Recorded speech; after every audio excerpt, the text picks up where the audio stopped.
Victus 4050 gaming laptop, a RAM upgrade.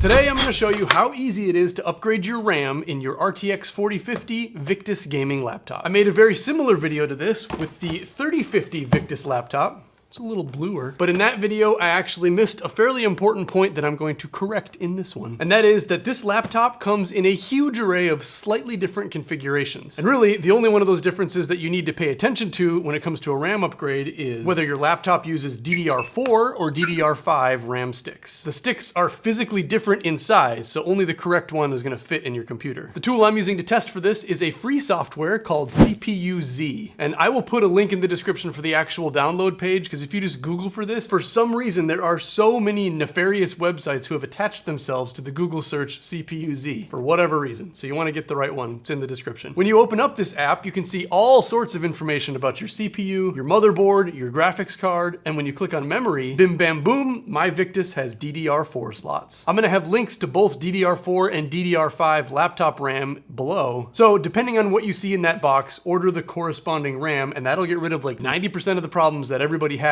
when they're trying to upgrade the RAM on this laptop. So this laptop, like I said, it comes in a bunch of different configurations. Some will have more RAM, some will come with AMD CPUs, some will come with Intel CPUs, but the cheapest setup you're gonna find for this thing is one with just 8 gigabytes of RAM. And 8 gigabytes of RAM is also not enough RAM to actually run a modern computer in Windows 11 when playing games. The jump from 8 gigabytes to 16 gigabytes will be the biggest performance boost possible for a new laptop. Going from 16 to 32, which is what I'm gonna do, is still worth it, and you'll still get some performance increases. But having only 8 is so crippling to the system that it's basically unacceptable, unusable. But it's also the only version of this laptop that you want to buy. And that's because the price of the 16 gig version of this laptop jumps by like $200. And that's just for 8 more gigs of RAM and a terabyte SSD instead of the 512 SSD. But you can buy both of those upgrades for less than $100. And even then, you can sell the SSD that you take out of here on eBay and get some of that money back again. Okay, I feel like that was all really important information, but now to the actual upgrade. And actually, on my 3050 video, I got some mean comments from some real computer repair people. Thank you very much for pointing out my recklessness, if you see this one also. So I will be more gentle in my handling and not just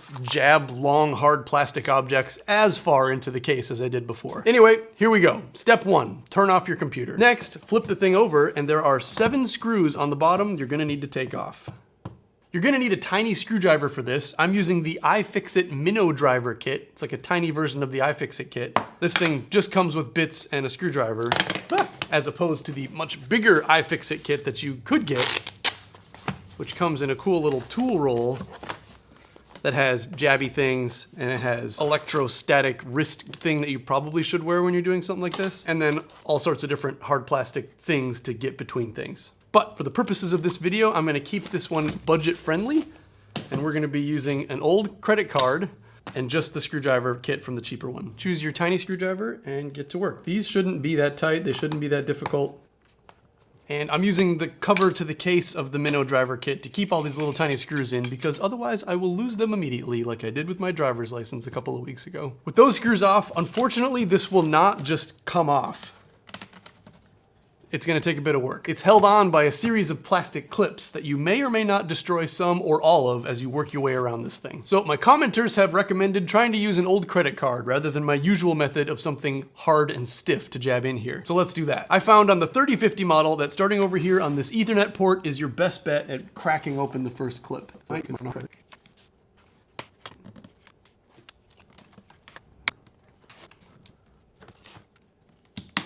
Ooh. I was able to get in on this top corner.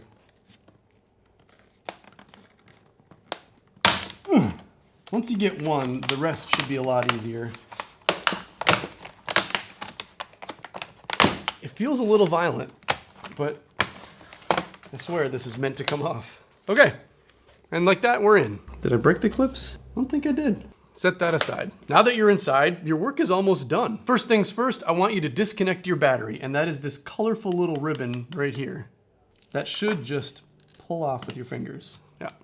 I think the 3050 one only had one fan, so they've beefed up the cooling on this one. That's cool. So these two things are your RAM sticks, and this is your SSD in case you want to upgrade that while you're in there. It's just one more screw. You will have to back up your data first or clone the drive. If you have 8 gigs of RAM, your laptop's going to come with just one stick in here. If you match that stick, get the same speed and the same brand of RAM, that will cause the RAM to run its fastest in dual channel. And back in the CPU-Z program, under the SPD tab, you can see the type of RAM, the size of the modules, and the speed. Oh, and it even shows the part number, so you can order the exact same one if you want to before you ever get started. If you have one stick of 8 gigabytes in here, you could just add another stick of 8 gigabytes. You got 16, you're good to go.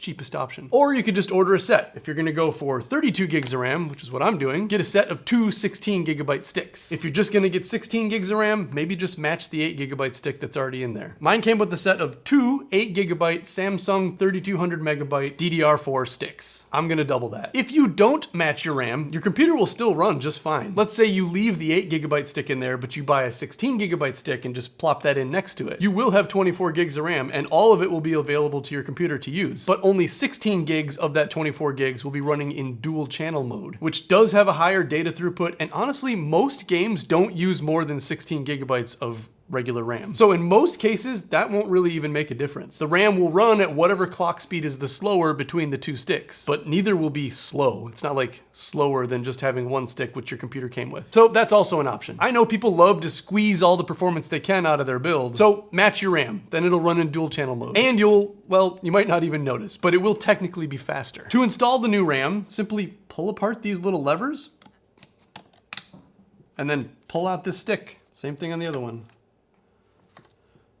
I think this threw some people off on the other video too. DDR1 and DDR2 does not mean that these are DDR1 and DDR2 RAM. This is the first RAM slot and the second RAM slot on the motherboard. So if you are just gonna put one stick in, it should probably be in the one slot, but I'll bet that doesn't make a difference. Okay, yeah, so they don't even say what they are on the actual stick. Can I get this to focus? The RAM does not say if it's DDR4 or DDR5 right on it. That software is quite useful. To install your new sticks, they're only gonna fit the right way. Little pinout thing will be in the way, so if you put this in backwards, it just won't go in.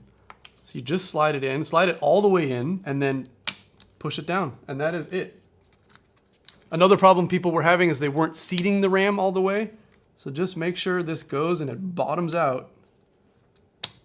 And then click. Now you can sell these on eBay for a little bit back. You're done. It's over. Wrestle this battery connection back on. All right, now just connect your battery back up again. Make sure that's good and in there.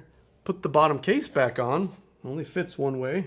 You're gonna want to apply some pressure, but light pressure, until you hear some clicks.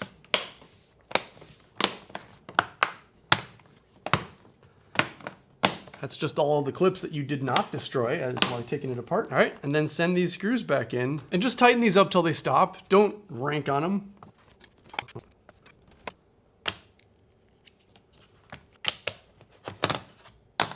Then flip this thing back over and start it up. It may take longer than usual to start up the first time after you switch something like the RAM, because the BIOS is freaking out and it's not what it recognizes, but it will work itself out. And you're gonna wanna do a Windows update, just in case this triggered some sort of a driver update with the new RAM. And just because maybe you don't do Windows updates very frequently enough anyway. There we go.